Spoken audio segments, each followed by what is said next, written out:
Hi guys! It's me again, Mrs. B.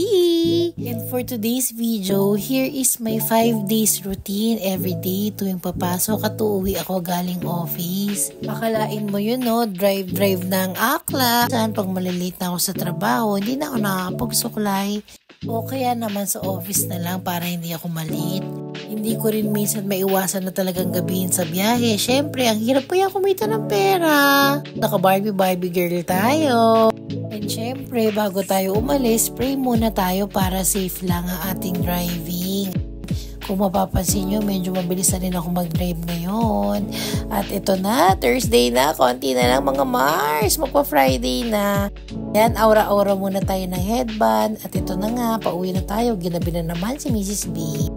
Sa wakas, it's Friday. Ayan, kaya naman naka-aura-aura tayo at mukhang fresh. Oh, excited pumasok yan dahil uwing-uwi na talaga yan. Siyempre, papakita ko sa inyo ang aking OOTD for today. Ayan, pants, t-shirt at chinelas lang. Pero siyempre, meron naman ako sapatos sa office. Ayun lang. Thanks for watching. Bye!